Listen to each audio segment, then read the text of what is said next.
नमस्कार।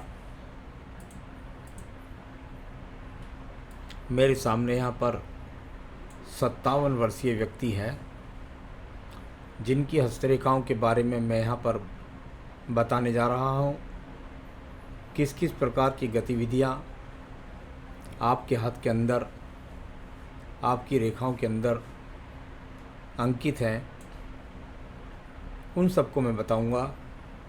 सबसे पहले बात कर लेता हूँ आपकी सबसे छोटी उंगली कनिष्ठा उंगली के बारे में। कनिष्ठा उंगली की लंबाई सामुद्रिक विज्ञान के अंदर जो उंगलियों का एक बैलेंस होता है उसको बताने वाली यहाँ पर है। यानी जब सूर्य की उंगली के प्रथम कट तक पहुँच जाए इस उंगली की लंबाई, तो यह आपके जीवन के अंदर आपको संतुलित बुद्धि देती है, समय पर सही निर्णय लेने की शक्ति देती है, भाषा शैली अच्छी सुंदर होती है और सामाजिक उत्थान देती है। यहाँ प्रथम पर्व, मानसिक पर्व, उस पर भी खड़ी हुई रेखाएं हैं। इस उम्र में भी बहुत शानदार तरीके से फैसले लेने की शक्ति और अच्छे निर्णय शक्ति को दर्शाने वाली यानी बुद्धि का बैलेंस बिल्कुल आपके साथ है।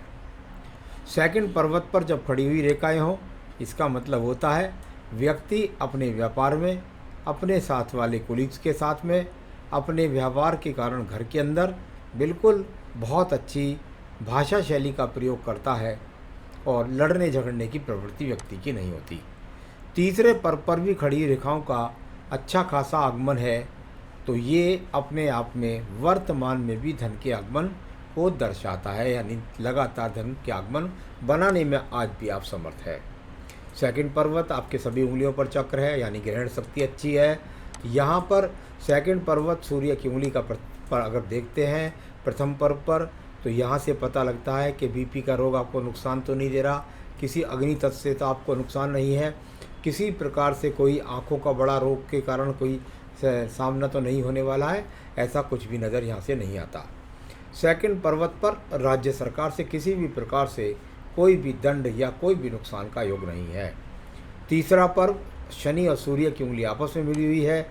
व्यक्ति ने अपने माता की, पिता की बुढ़ापे तक सेवा की और उनके आसपास में ही जीवन व्यतीत किया, यानी दूर नहीं गए। आइए बात करते हैं आपके तीसरी उंगली के बारे में। ये शनि की उंगली, यहाँ पर अगर मैं देखता हूँ इसकी लंबाई अच्छी है, जो अच्छे व्यापारियों के लिए ज़रूरी होती है। यहाँ शनि यानी कुल मिलाकर जब इस तरह का ढैया साढ़े साथी का आपके जीवन में कोई ज़्यादा परेशानी का समय नहीं, सामान्य रूप से शनि आपकी कुंडली का और हाथ का अच्छा है। सेकंड पर्वत पर कोई राहु रेखाओं का इतना प्रभाव नहीं, कोई लोन ले रखा हो वैसे व्यापार की वजह से बात दूसरी है, लेकिन कर्ज का कहीं भी कोई रेखा नहीं है। तीसरे पर्व में अगर भक्ति की बात करते हैं, हल्की सी माइनर रेखा कुछ दिखाई दी, बस सामान्य रूप से व्यक्ति पूजा पाठ कर लेता है। आइए बात करते हैं बृहस्पति की उंगली के प्रथम पर्व से।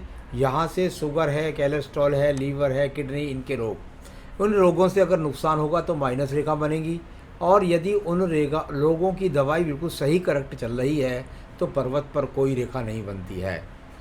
सेकंड पर्वत की स्थिति भी बहुत शानदार है। पति पत्नी का सामंजस्य आपके जीवन के अंदर बहुत सुंदर है। तीसरा पर्व संतान सुख सहयोग का कहलाता है। यहाँ से भी संतान का सुख सहयोग पूर्णतः आपके साथ है।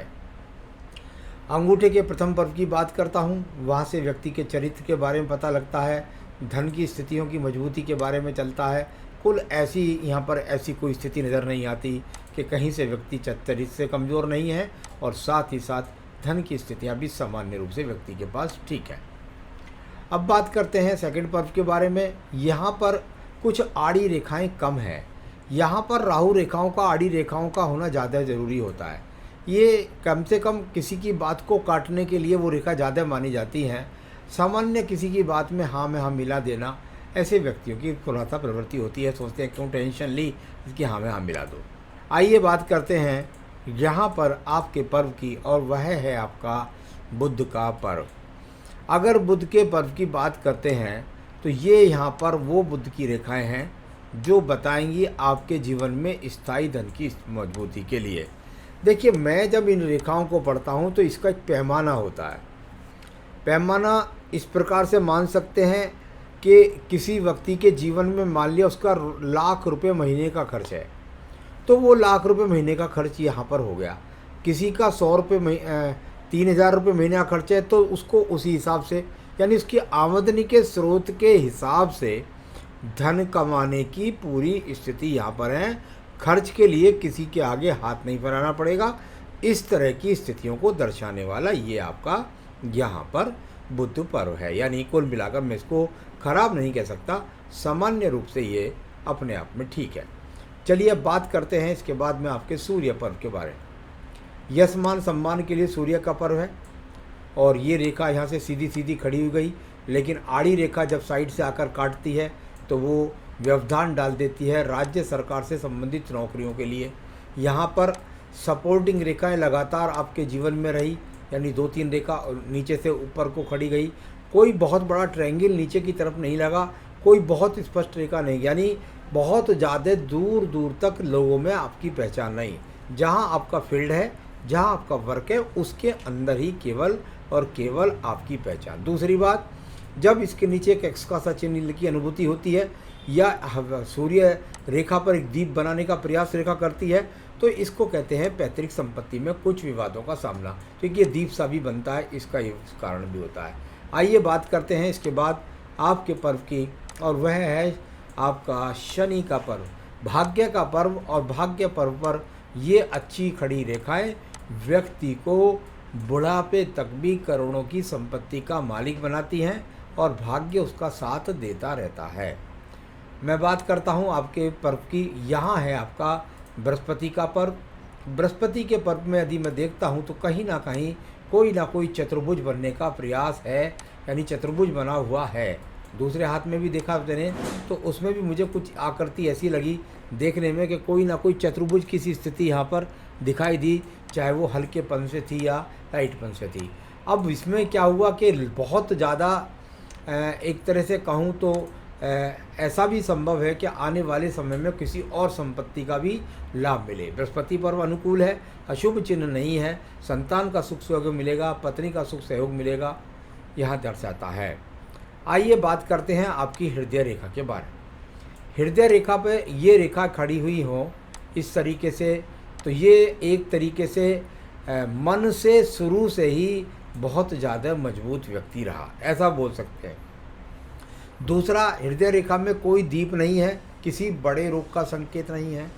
दूसरा, हृदय रेखा में किसी प्रकार का दीप नहीं, बुरे चिन्ह नहीं, यानी व्यक्ति मन से किसी प्रकार से अशांत भी नहीं है। थोड़ा सा रेखा ऊपर से जब जाकर दलकर डाउन की तरफ जाती है तो बस एक माइनर रूप में कह सकते हैं, कभी कभी पति पत्नी में थोड़ा सा तकरार हो जाती है।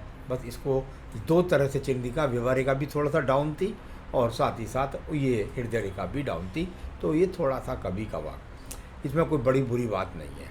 यहाँ पर बात करते हैं निम्न मंगल पर्व के बारे में। निम्न मंगल पर्व कर्म रूपी रेखाओं के लिए ज़रूरी है। ये रेखाएं, इसके अंदर अगर ये रेखाएं नहीं होती हैं तो निश्चित रूप से व्यक्ति कर्महीन होता है, स्वप्न देखता है, कर्म नहीं करता है। इन रेखाओं की यदि मैं गति की बात करता हूँ तो जहाँ जहाँ ये काट कर जा रही हैं वो उम्र के पहले वाले पड़ाव ज़्यादा आपके जीवन में रहे, यानी शुरुआती जीवन में व्यक्ति को संघर्ष का सामना ज़्यादा हुआ अपने व्यवसाय में, अपने कार्यों में, इस प्रकार से। लेकिन उस समय पर भी व्यक्ति ने अपने कर्म किया और कर्म से समस्याएं जरूर आई, लेकिन अपने आप को सिद्ध किया होगा। तो ये पहले समय की बात हो गई। अब बात करता हूँ मैं आपकी यहाँ पर बुद्धि रेखा के बारे में। बुद्धि रेखा अगर इसको यहाँ पर देखेंगे तो ये रेखा जाकर के एक तो गई बुध पर्व को, एक गई नीचे की तरफ को, इसका फल बताते हैं। जब ऊपर वाली रेखा बुद्धि रेखा मस्तिष्क रेखा थोड़ा सा ऊपर की तरफ देखे तो कहाँ देख रही है, जो रेखा जहाँ देखेगी उसका वहाँ का फल मिलेगा। देख रही है बुद्ध पर्वत की तरफ, देख रही है मंगल पर्व की तरफ, यानी व्यक्ति धन कमाएगा मेहनत के द्वारा, किसी प्रकार का दीप नहीं, बुद्धि स्थिर है, कोई किसी से बिना वजह आवेश में आने की रेखा भी यहाँ पर नहीं है। थोड़ी सी एक रेखा नीचे से दिखाई दी थी, उसका भाग्य से भी कुछ संबंध है थोड़ा सा। यहाँ पर मंगल द्वितीय पर्व ये एनर्जिक रेखाएं ऊपर की तरफ देखती है, यानी यहाँ से अगर मैं कहूँ तो मैं इनको विनिंग रेखा कहता हूँ कि जैसे आपकी संपत्ति का विवाद है, कोई भी है, तो ये उसमें विनिंग रेखा के रूप में है। थोड़ी सी आड़ी रेखाएं हैं, उनके कारण आपको मुकदमे का सामना हो रहा है। इनमें विजय प्राप्ति के लिए छोटी पूजा बता दूंगा, उससे ही आपकी संपत्ति की मिल जाएगा आपको, क्योंकि रेखाएं यहाँ सपोर्ट कर रही हैं संपत्ति मिलने के लिए। नीचे का अगर चंद्र पर्वत की स्थिति को देखता हूँ तो यहाँ पर किसी प्रकार से बहुत डिप्रेशन में आने की कोई रेखा नहीं, कोई विदेश रेखा का संबंध भी यहाँ पर दिखाई नहीं पड़ रहा, और साथ ही साथ ये वो रेखाएं हैं दिमाग में प्रगति करने की योजनाएं रहती हैं, उन्नति पाने के लिए वो प्रयास करते हैं, ऐसा इनको बोलते हैं। आपके पास मैं इस रेखा को बहुत अच्छा बोलता हूँ। देखिए, जब जब बुद्धि रेखा एक हो, केवल एक बुद्धि रेखा हो या एक व्यावसायिक रेखा बोल दीजिए या बुद्ध रेखा बोल दीजिए, ये आपके हाथ के अंदर होती है तो ये बहुत अच्छी होती है। देखिए, जब ये 2-3 रूप में होती है कि यहाँ से भी चल रही है, पूरी मजबूती के साथ जाती हुई ऊपर तक चली गई है, यानी इसमें किसी प्रकार का दूसरा तीसरा परिवर्तन नहीं। आप यदि कहें तो मैं इसको ऐसा कह सकता हूँ कि एक ही व्यवसाय को लगातार करना और उसमें ही पूरा जीवन यापन कर देना। नौकरी वाले व्यक्ति एक ही नौकरी में पूरा जीवन यापन कर देते हैं। अच्छी व्यावसायिक रेखा आपके पास है, शुक्र से निकली है, यानी जीवन में पत्नी का भी सहयोग, पत्नी के आने के बाद भाग्य उज्ज्वल। अब बात करते हैं इसके बाद में यहाँ पर हम आपकी भाग्य रेखा के बारे में। ये मैंने कहा जो शुरुआती जीवन में मेहनत करी, उसके बाद अपने स्थान को बनाया। अब यहाँ पर बात करते हैं आपकी जहाँ 57 वर्ष के आसपास ये थोड़ा सा हल्की पड़ी है, और उसके बाद में फिर ये अगर 57 वर्ष के बाद यहाँ पर थोड़ा सा हल्की पड़ी है और 55 के आसपास, और फिर 57 वर्ष से दोबारा से पूरी मजबूती के साथ में ये चली गई है ऊपर की तरफ। तो ये आपके पास भाग्य रेखा का स्वरूप आने वाले समय में अच्छा है, यानी जीवन के अंत समय तक। अगर मैं कम से कम 5 साल तक बोलता हूँ तो कोई दिक्कत नहीं है। अब बात करते हैं इसके बाद में हम आपके यहाँ पर शुक्र पर्व के बारे में। संसाधनों का पर्व शुक्र पर्व, और शुक्र पर्व की स्थिति यदि देखें तो सामान्य रूप से एक तरह से कह सकता हूँ कोई दीप तो नज़र नहीं आया, थोड़ा सा हल्का सा क्रॉसिस का चिन्ह लगा, यानी संसाधन में अभी और चीज़ आप प्रगति चाहते हैं, यानी कुल मिलाकर जो संसाधन है उसमें और उन्नति आप चाहते हैं। आपकी आयु रेखा के नीचे यहाँ पर एक मछली का चिन्ह लगा हुआ है, यानी अगर कहूँ तो इसको एक तरीके से ये बुढ़ापे के लिए ये बहुत अच्छा है, या काइट का चिन्ह कह सकते हैं या मछली का चिन्ह कह सकते हैं, यानी जीवन का अंत सुखी, जीवन की सभी इच्छाएं पूर्ण करने के लिए ये डबल मार्किंग करती आपकी मछली। तो ये एक अच्छा चिन्ह है आपके पास में, और संसाधन सब पूरे होंगे उस समय बुढ़ापे पर। आयु रेखा बैठती है लगभग जाकर 80+। तो ये आपकी यहाँ पर सभी रेखाओं को बताया। फल के लिए उम्र पूछी है आपने, 80+ जब मैं कहता हूँ तो उसको बिल्कुल निश्चित रूप से 80+ ही मानिए। 82, 83, 84 कहीं तक भी जा सकती है और भी आगे जा सकती है। भाइयों के साथ प्रॉपर्टी का लड़ाई चल रही है। देखिए, हमारे यहाँ पर विज्ञान में कहते हैं कि बड़े भाई के कारक के लिए हमको बृहस्पति का इन्वॉल्वमेंट देखना पड़ता है।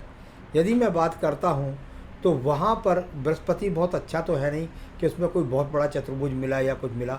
छोटे पर्वत के लिए, छोटे भाइयों के लिए देखा जाता है मंगल, तो मंगल रेखा भी इतनी बढ़िया स्पष्ट नहीं मिली, उसको भी कई जगह रेखा, यानी दोनों तरफ से चाहे बड़े भाई हों चाहे छोटे भाई हों, उनसे कोई ज़्यादा बड़े सपोर्ट की बात नहीं है। तो उनके साथ विवाद चल रहा है, उसमें विजय प्राप्ति की रेखा मुझे हाथ में दिखाई थी, तो उसके लिए मैं बता दूंगा, उपाय कर लीजिएगा, निश्चित रूप से आप विजय प्राप्त करेंगे। पैसे के बारे में चिंता ना करें, आने वाला समय अच्छा है आपका। हेल्थ से संबंधित अभी कोई बड़े इश्यूज़ नहीं है, यहाँ पर ऐसा कोई बुरा इशू नहीं दिखाई देता। बच्चों के बारे में, बच्चे आपका सहयोग करेंगे, सिर्फ हाथ से ही पता लगता है, बाकी उनके जीवन में वो क्या करेंगे, कैसे करेंगे, वैवाहिक जीवन क्या होगा, उन्नति कितनी करेंगे, उनकी जन्मपत्री, डेट ऑफ बर्थ टाइम पहले भेजे तो उससे बता सकते हैं। तो फ्यूचर लाइफ के बारे में बता दिया है मैंने, आपका फ्यूचर अच्छा है, आने वाला भविष्य अच्छा है। क्या करें आप, जो आपका मुकदमे ख़त्म हो जाए और आपकी प्रॉपर्टी जो है उसमें विवाद हो या ना हो, लेकिन उसमें विजय आपको प्राप्त हो जाए, इसके लिए क्या करें, और साथ ही साथ आपके जीवन के अंदर उन्नति तरक्की आपको बनी रहे, इसके लिए आप क्या करें। आपका रतन यदि आप पूछना चाहेंगे तो निश्चित रूप से मैं कह सकता हूँ कि आपको एक बेहतरीन सा ओपल इस उंगली के अंदर पहनना चाहिए। तो ये ओपल तो आपका रत्न बनता है, इसे चाहें तो आप मंगा सकते हैं, मैं आपके स्थान तक पहुंचा सकता हूं।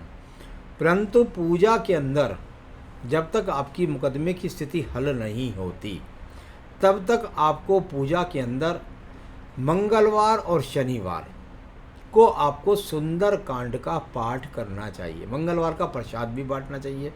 तो ये तो आप मुकदमे के लिए कर लें, विजय आपको प्राप्त हो जाएगी यदि आप ये लगातार करते रहेंगे। मंगलवार और शनिवार सुंदरकांड, और हनुमान जी के सामने चमेली के तेल का दीपक जला कर रखें जिस समय ये पूजा पाठ करें। अगर मंदिर में जाते हैं तो वहाँ भी चमेली का तेल का दीपक जलाएं, साथ ही साथ उनको लड्डुओं का भोग लगा सकते हैं, गुलदानी का भोग लगा सकते हैं, इच्छा अनुसार जितना आप चाहें। तो ये इस तरीके से आपका वो बता। बाकी पूजा में अगर दुकान में अगर आप जाते हैं उसमें तरक्की उन्नति के लिए आपको श्री सूक्तम के साथ लिंगाष्टकम का पाठ करना चाहिए। इतना करें, सुखी रहें आप। नमस्कार।